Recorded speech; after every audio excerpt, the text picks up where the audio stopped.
evening, everyone. Ladies and gentlemen, welcome to Brazil. My name is Joanna, and I am delighted to be your tour guide today. This is James. He is the driver of our tourist bus for today. Sugarloaf Mountain is famous for its unique dome shape. It's a breathtaking panoramic views of Rio de Janeiro and the exciting cable journey to its summits. The 16th century Portuguese explorer came the name Sugarloaf for this mountain due to the extensive production and export of sugar cane in Brazil. Named for its shape, the conical granitic peak, or 1,296 feet and 395 meters. Christ the Redeemer. This huge statue is symbolic not only of Rio but of Brazil as a whole. It stands a whopping 98 feet 30 meters tall, and its outstretched arms are 92 feet 28 meters wide. Visiting one of Brazil's top attractions, would you believe around 2 million people to stop every year is a must do during your time in Rio. There are three ways to get to this iconic statue, which sit at the top of Mountain Corcovado and overlook the city. Salvador de Bahia, a veritable cradle of Brazilian culture. Salvador is one of the most beautiful cities in Brazil, thanks to its colorful colonial architecture and its diverse heritage. Here we find traces of both Portuguese and African culture in the local tradition and food culture, joyful multi-ethnics, and captivating the prevailing atmosphere in the Salvador.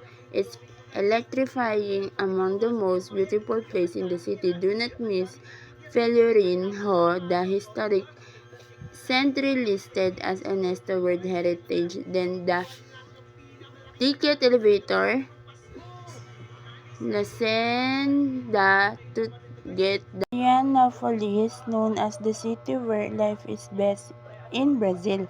Florianopolis is the ideal destination for those who want to enjoy the city on a human scale, lined with beaches located on the island of Santa Catarina. You can find the beautiful natural, the urban, landscape in the city. The forests and the beaches that cover the islands offer spectacular setting for strolling or lazing around in the city. The picturesque the street of the historic center will astonish with their color and folklore. There are also many tourist attractions such as the Quadrangle, the municipal market, the place, and the fortress, which tell the story of the island before it became the favorite holiday destination in Brazilians.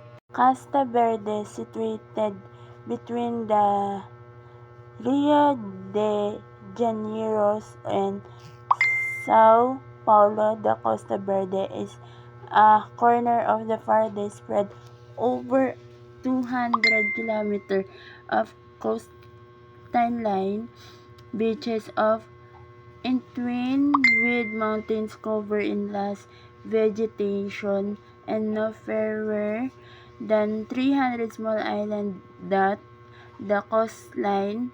Among the many wonders discovered is the fishing village of Paraty.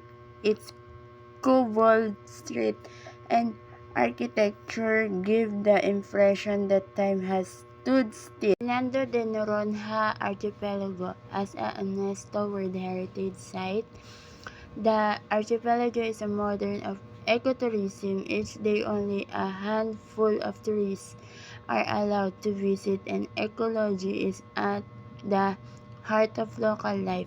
Arriving on the island, you'll soon understand the desire to preserve this area where nature is too rich. Tropical forests abound and are home to various species of flora. Sao Paulo, the economic powerhouse of Brazil. Sao Paulo is the largest and most dynamic city in the country. Within is a maze of buildings. The city hides marvels to be discovered, and lovers of culture and history will be fascinated by the Arts Gallery of Sao Paulo, the Football Museum, Afro Brazil Museum, the Cathedral, and the Ave.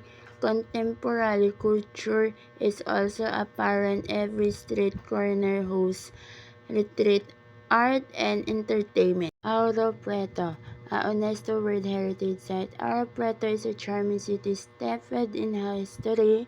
Building in 1711, it was very popular with prospectors in search of gold. In the middle of the luxuriantly wooden valley, you will discover the typical architecture of the colonial city. White house with the colored doors and paved color, and even more beautiful are the 10 Baroque churches of bewitching splendor. You can also visit the old mines and take a guided tour to trace the history of regions. The watery wonderland Bonito, Brazil.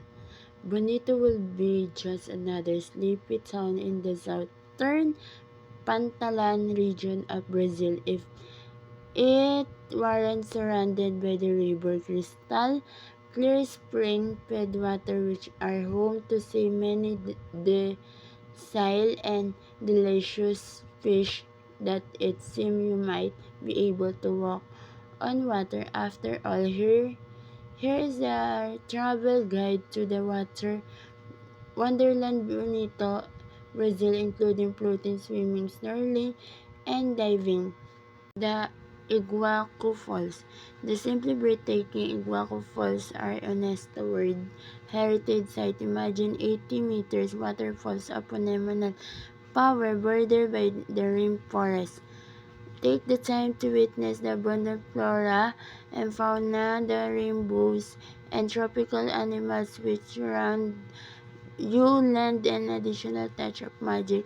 Also, the most of the part is Argentina. The Brazilian side is no less particular. If you're still considering a visit to this part of Brazil, then go for it because Agua is a unique place in the world. Thank you, tourists, for choosing to explore Brazil with me. And have a nice day. Goodbye, tourists!